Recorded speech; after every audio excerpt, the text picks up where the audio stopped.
Welcome to the Vegas Insider channel here on YouTube. It is the Daily Insider. I am Kevin Rogers for Friday, September 24th, 2021.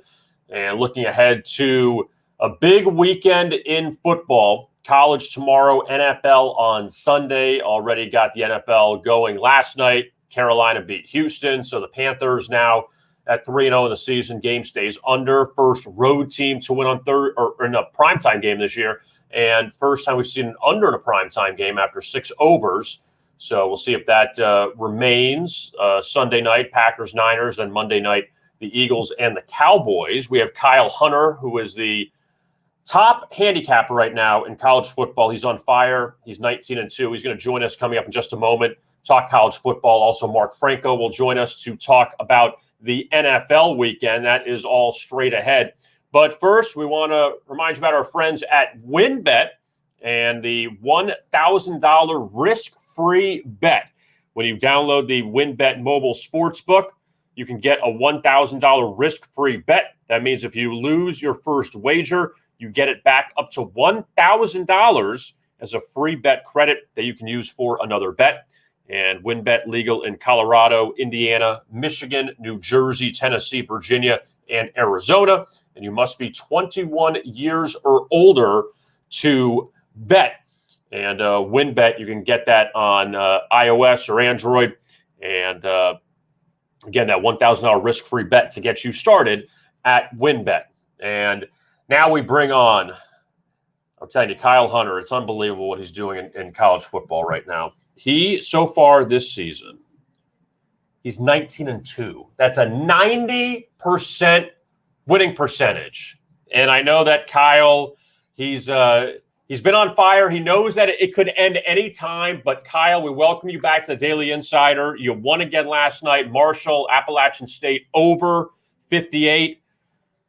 What's been the secret so far? I mean, what's happened? I mean, you're not going to tell us your picks for this weekend, but what's been the secret so far to your success so far this season? Kevin, I'm having some trouble hearing you here, so I don't know if... Can you hear me now?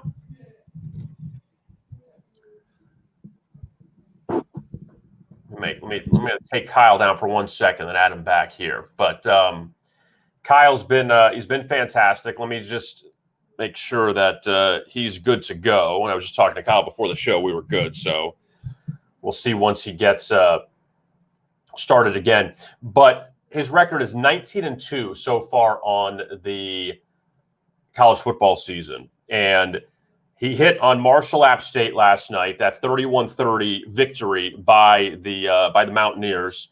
And this past weekend, just winners all over the place and totals. And Kyle, you good to go now? There we go. I don't know why the headset is liked better than the microphone, but we'll take it, right? Hey. 19-2, 90% so far in the college season. You won last night. What's been the secret so far to your success in college football?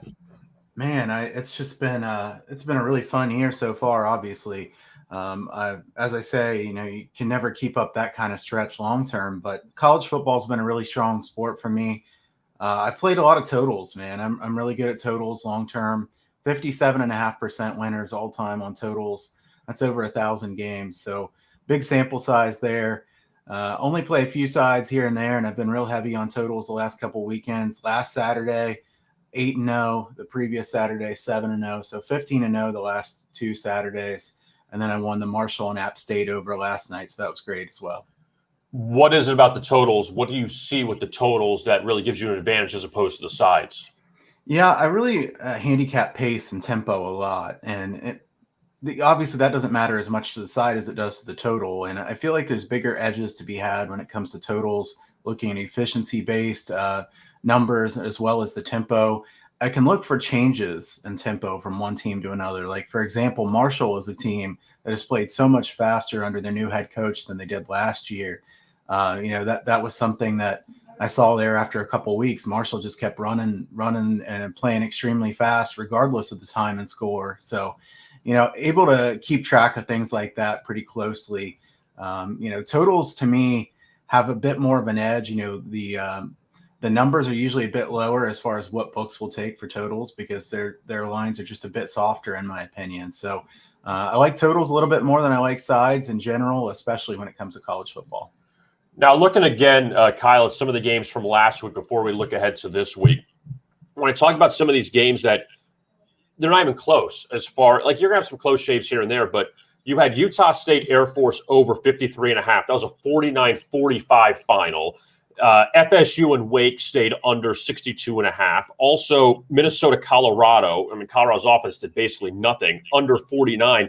That some of these, yes, other ones may be close, but a lot of them you're really on the right side by a lot. Yeah, I've seen it really well so far this year, and you know, it's been nice to not have too many sweats. I had a real big sweat there last week in that Virginia Tech and West Virginia game. That was a really close one. Virginia Tech had a chance to score there at the end of the game. Jarrett Dagey threw the ball right to Virginia Tech when they were trying to run out the clock. But you know, I've had some close ones, but a lot of them have been kind of the no sweat variety, and obviously that helps because you know how many of these you have to sweat out right at the end, and I know there's plenty of those coming. So. We'll try to save the stress for another day, but it's been a great start to the season for sure. All right, Kyle, let's take a look now at the games for this weekend. And let's begin in Chicago at Soldier Field. It's Notre Dame and Wisconsin. And the Badgers, look, they had their opportunities against Penn State in the opener. They couldn't cash in. And now they face a Notre Dame team that's had some close shaves by beating Florida State in overtime. Also, the close win against Toledo, against Purdue. So Notre Dame now an underdog in this neutral site game against Wisconsin. Your thoughts? Yeah, the first thing that kind of stands out to me about this one is Brian Kelly is 31-14-2 ATS as an underdog. It kind of surprised me that he's been, you know, money in the bank as an underdog this much. You know, Notre Dame wasn't terribly impressive to me against Purdue. They did win and cover, but some post-game win expectancy stats said Purdue should have won. Purdue did outgain Notre Dame just very narrowly. I worry about Notre Dame's defense here against the run. 4.32 yards per carry allowed. At the same time, Penn State did slow down Wisconsin run very well. Notre Dame's given up 14 sacks already this year. Wisconsin can get pressure on opposing quarterbacks. I don't think Jack Cohn is a guy that I trust very much with pressure on him. You know, some people are saying this is a Jack Cohn revenge game. I know he made some quotes in the press conference there to end his press conference that kind of suggests that he's really amped up about this game. I don't know if this really helps him or if it helps the Wisconsin team, though, because they know, you know, his strengths and weaknesses. So in this game, I will say the strongest lean I have here is the under. Wisconsin's 111th in the nation in tempo out of 130. They usually finish bottom 10, bottom 15. I assume they will again this year. They'll run it on maybe 70% of their plays for the course of the season. About 15 mile per hour winds at Soldier Field for this game, which is also helpful for the under because you bring those winds into it. And that's another thing I handicap very closely for totals is, you know, winds, especially in college football, matter quite a bit because those college quarterbacks don't want to throw it with swirling winds. So this one's not major for the wind, but I think the line move toward the under here makes sense. Now, you know, it's hard to say what to expect from Graham Mertz at this time, right? Because I thought Graham Mertz was going to be better than this. Everybody did. You know, he was a really highly touted recruit. I think Wisconsin's run game can be good as long as they have some semblance of a passing game. You know, we don't know what that is right now. So I'm going to lean to the under here in Notre Dame and Wisconsin on Saturday. Now, any concern about the neutral site, about these teams playing in a new building? And, I mean, Notre Dame hasn't played in Chicago in years, and we don't see Wisconsin playing there. But any concern about that? No, I don't think that matters to a handicap on a total. You know, as far as the side, I don't know who that helps. I guess you would say both of these teams would be well represented as far as fan base. So I don't know that anybody has a big home field advantage or anything, but as far as the total, I don't think that matters in this one. You know, I think that this is just one of those games where both teams have questions. Notre Dame's offensive line has been weak. Wisconsin hasn't had a good passing game at all. At the same time, both of these are pretty good teams, and I think we should expect a close game here. So I'd hate to lay 6.5 points because I do expect this to be a low-scoring game. Now let's take a look at Kyle, another neutral site game. Texas A&M and Arkansas. They meet in Dallas at Jerry's World at AT&T Stadium. and a lot of close matchups between these two over the years. Arkansas has got off to a nice start so far this year. They've been a good ATS team since the beginning of last year. And for Texas A&M, for Jimbo Fisher, they're down to their second quarterback. What are your thoughts with this, with the Aggies and the Razorbacks? Kevin, I think back to the beginning of the season, remember Arkansas was down 17-7 in the third quarter against Rice.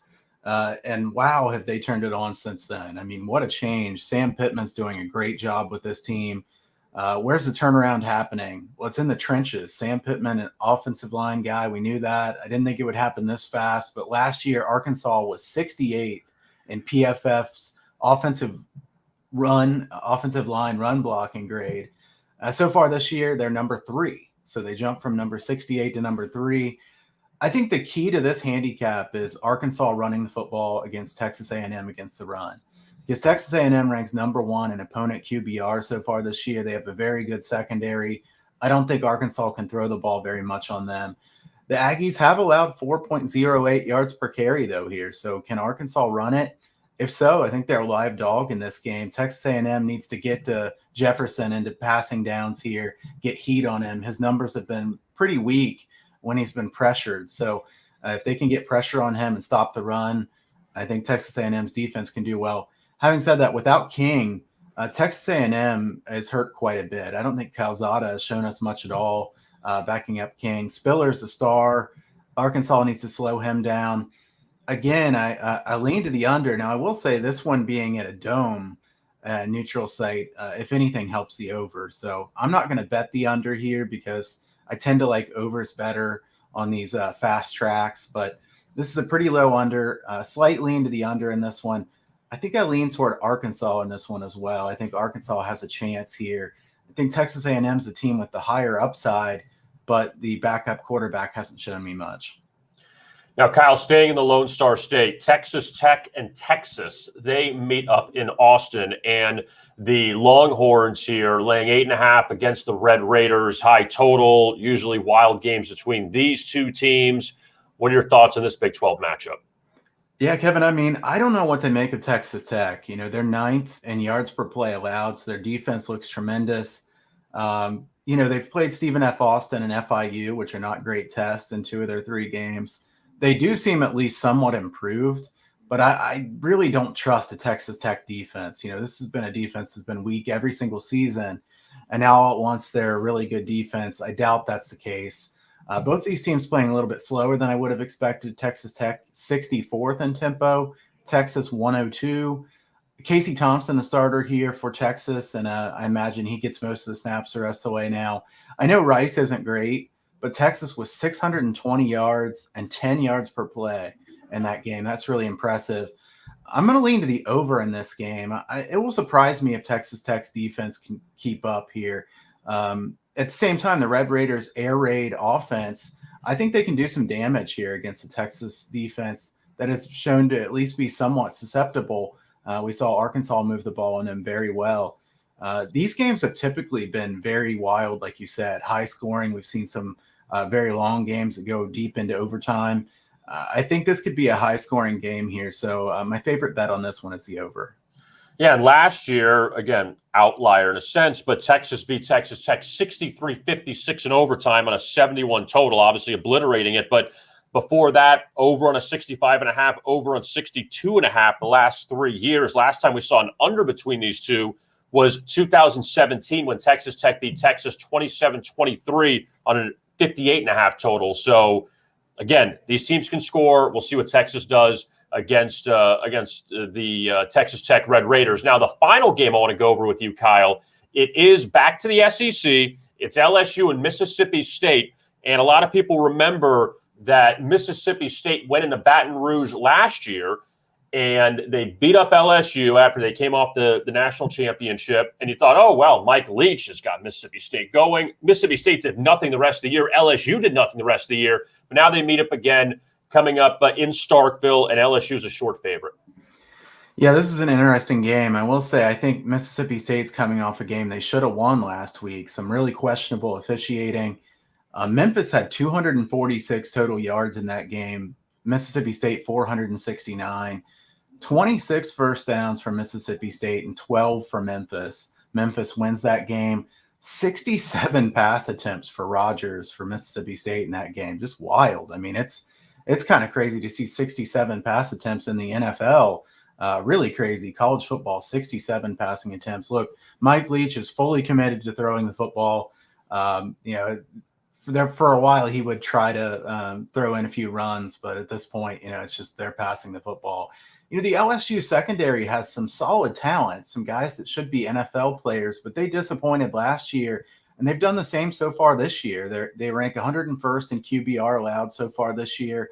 PFF ranks LSU 100th in tackling grades. They've missed a lot of tackles. I think Mississippi State can move the ball in a game like this. It would surprise me if they can't. LSU averaging only 3.02 yards per carry so far this year. And that's with 2 of their 3 games being against Central Michigan and McNeese State. They didn't even move the ball that well against McNeese State. This LSU offense has been relatively weak so far this year. Great home field advantage from Mississippi State.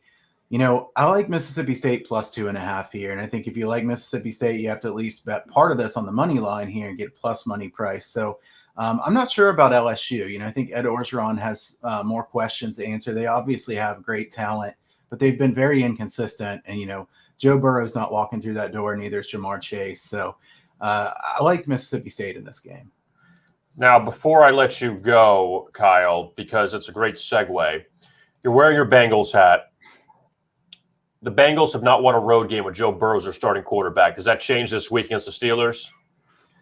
I'm a big Bengals fan, Kevin, but I also understand how the Bengals work. They don't win very many games. We know this is a losing franchise. I'm loyal through it all, but I'm not going to pick them to beat the Steelers. You're not going to find me picking them to win this game. I think Burrow's a great quarterback. Hopefully they can block for him. But at the same time, I don't trust Zach Taylor very much, and we know how good the Steelers defense is. So as much as I want to pick the Bengals here, and I'll be rooting for it, I can't pick them to win this game. Any other college games you're keeping an eye on besides your pick package, which we're not going to spoil any of that, but any other games you're keeping an eye on the big board for Saturday? As far as other games that really interest me this weekend, I think that the Boise State and Utah State game is really interesting because Utah State is 3-0 when their season win total was 3 or 3.5. So I'm really interested in seeing that game. Boise State, a team that has kind of disappointed. They lost to Oklahoma State last week. One more, I would say, Oklahoma State and Kansas State. Kansas State, Chris Kleiman's just a covering machine. It seems like you wonder how they keep covering every single game, but they just find a way to do it. Spencer Sanders, it's pretty evident Mike Gundy does not trust him. Like 85% of their plays last week were runs. This is an Oklahoma State team that usually has had a potent offense. And it appears now they're kind of leaning on their defense, which is very good. So I lean toward Kansas State in that one. I think it should be a fairly low-scoring game. Kyle Hunter, you could find his picks at vegasinsider.com for college and the NFL. College, 19-2. I mean, totals he's been unbelievable in, and he hit Marshall Appalachian State over last night. He's going to have more plays coming up this weekend. Kyle, continued success. We hope you keep it up. Let's see you defy the odds. You're going to defy the 55%. You're going to do better than that, but best of luck, and we'll talk to you again soon. Thanks a lot, Kevin. All right, there is Kyle Hunter, and I'm telling you, some of the games he's had in college football is like not even close as far as winning. That on the totals, he's just completely destroying it. And he's had a great season in college. So let's transition now from college to the NFL. Let's bring in our friend Mark Franco. Hi, Kevin. How are you today? Mark, it's good to see you again. And 16-4-1 in the NFL. So Kyle Hunter's hot in college football. You're hot in the NFL. Look, I'm seeing your numbers from last week, 4-1. Denver, easy. The Patriots, easy. San Francisco, not easy, but they ended up pulling away. The Texans covered. What was your favorite play of all those last week? Probably San Francisco, believe it or not. That was a little closer than I would have liked it to have been. I thought San Fran would be able to put up more points, but the Eagles showed some grit in that game. But week one, I went 5-1. My best pick was Tennessee, which was my only loser. So you just kind of got to go with the flow. And be honest, Kev, I usually always start out the season very, very well. in the NFL, I feel as though I have a slight advantage over the odds makers in the early going, at least. Now, Mark, you're wearing your Miami Dolphins gear. The Dolphins will be in Las Vegas this weekend to take on the Raiders. And obviously, the Dolphins with some issues at the quarterback position. Tua Tagovailoa now out for a little bit with the fractured ribs. And Jacoby Brissett's going to get his first start as a Dolphin coming up on Sunday. Raiders at 2-0. What are your early thoughts on this matchup at Allegiant Stadium? Can't wait for Sunday. I'm going to the game. Obviously, we weren't able to go to any Raiders games last year with COVID. So I'm going with a buddy of mine. Can't wait to just see the stadium, soak up the atmosphere. The only downside about going to the game, even though it's right in my backyard, going to miss a little bit of the early games late in the game, making our way to the stadium. But can't wait to get there. Interesting part about this is even without the Tua injury, the look-ahead line was Raiders -1. And for a line to go through a key number like 3 to get to the Raiders -4 at this point doesn't happen too often. But I don't think there's really a downgrade with the Dolphins offense when you're talking about Jacoby Brissett. I mean, this guy's been the best backup quarterback in the NFL for 5, 6, 7 years, going back to when he played with the Patriots and, of course, the Colts.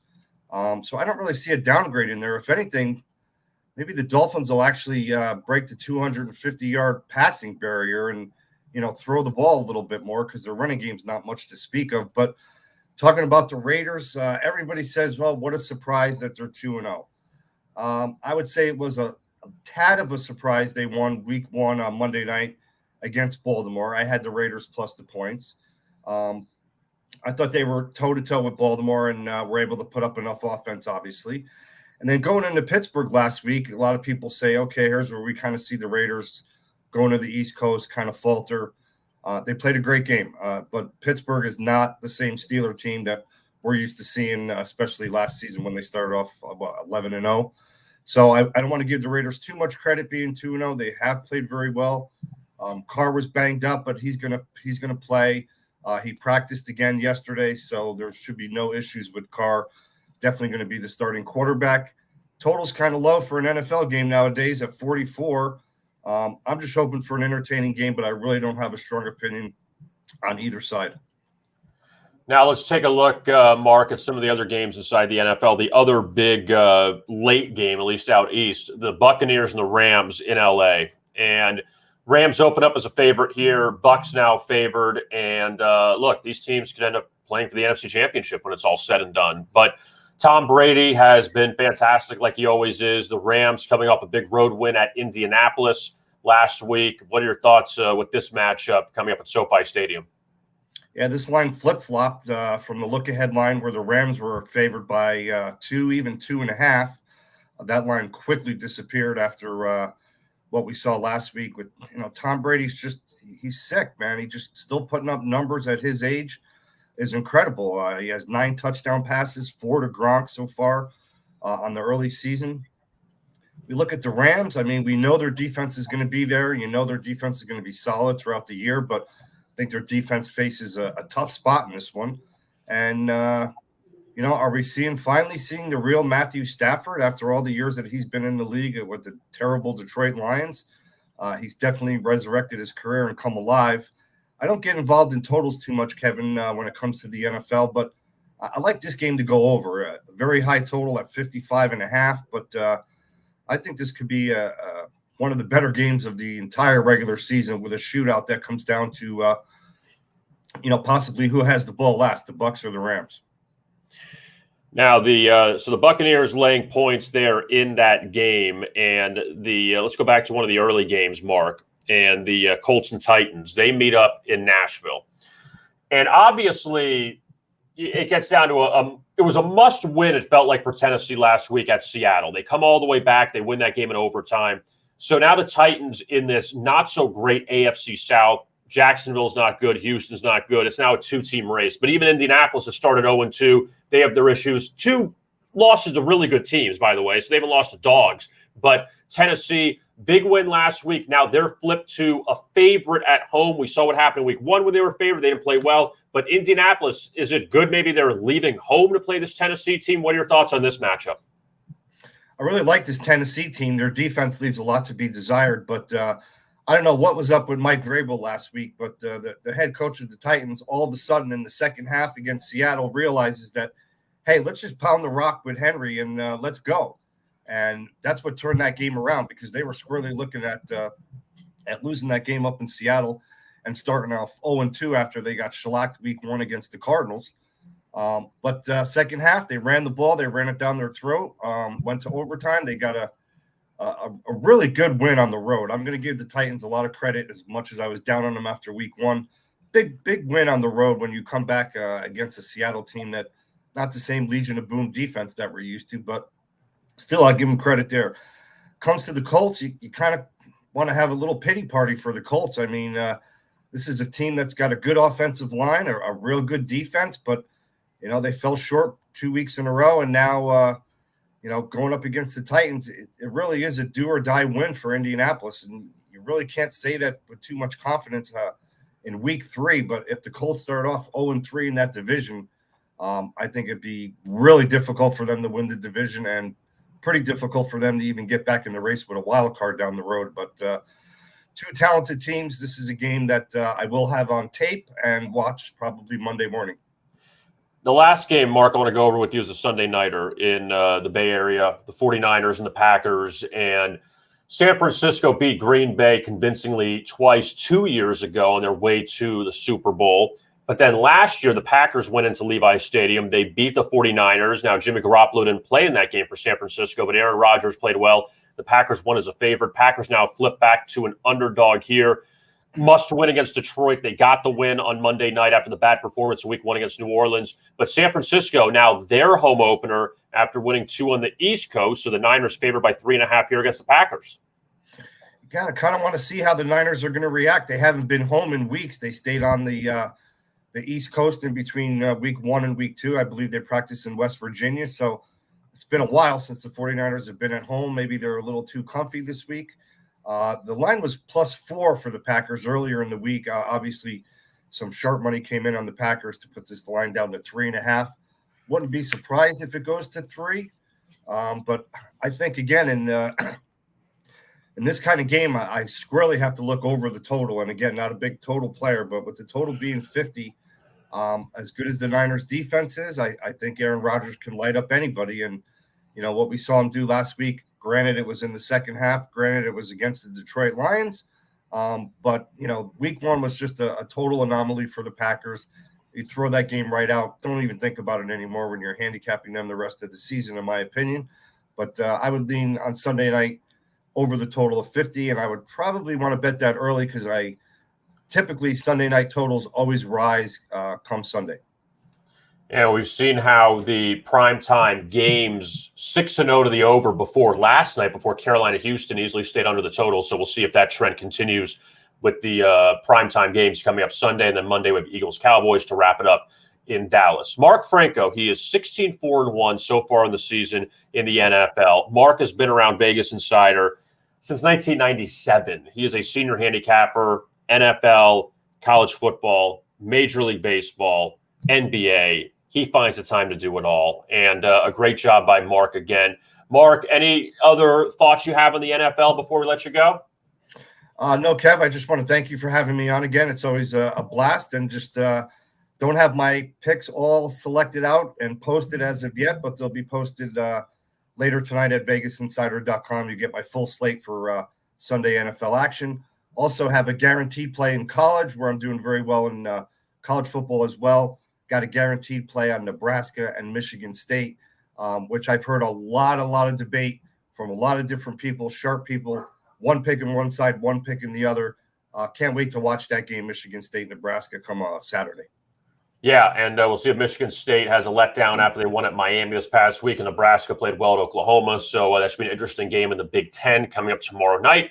Mark Franco, you can find him at Vegas Insider with his selections for NFL, college football, Major League Baseball, and then when we start next month with the NBA. Mark, thanks so much. We'll talk to you again soon.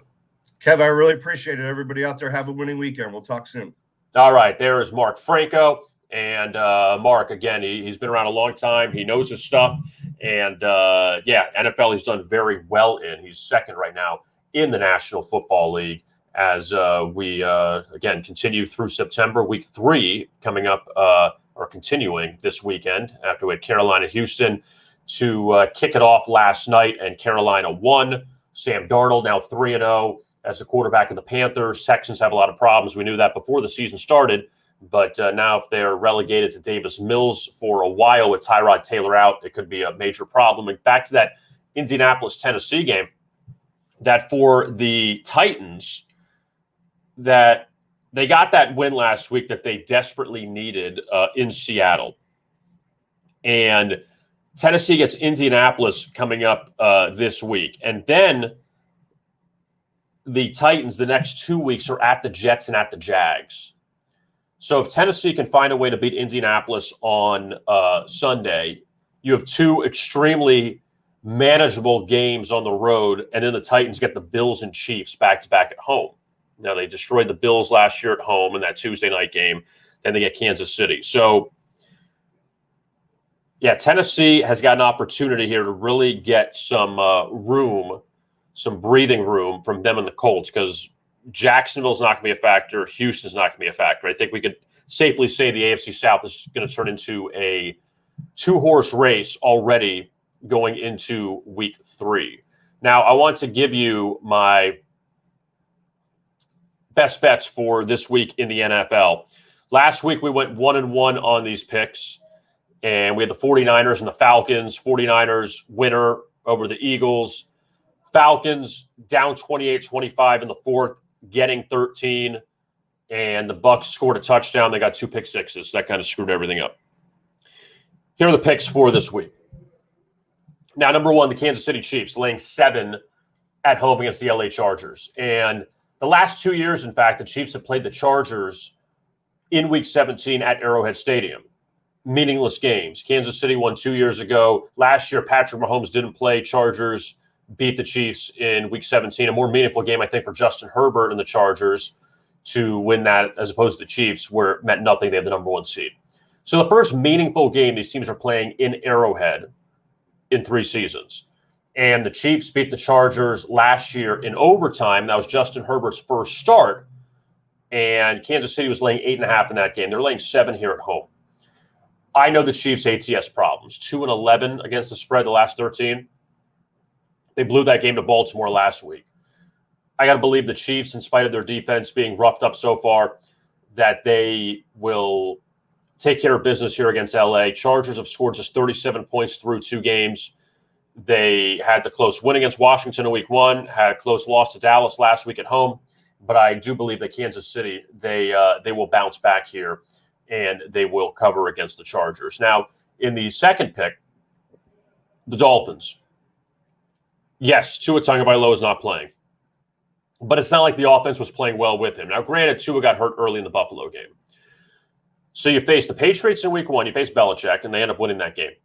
Then you go to week 2, and they take on the Buffalo Bills, who were in the AFC Championship last year, and did not play well in the second half against Pittsburgh last week. So the Bills, you knew, would be a little fired up. Josh Allen was 5-0 in his last 5 starts against the Dolphins. And Buffalo ran him. Tua got hurt. It was just a mess for the Dolphins. Now they can reset the cards, go out to Las Vegas, knowing Jacoby Brissett is the starting quarterback this week.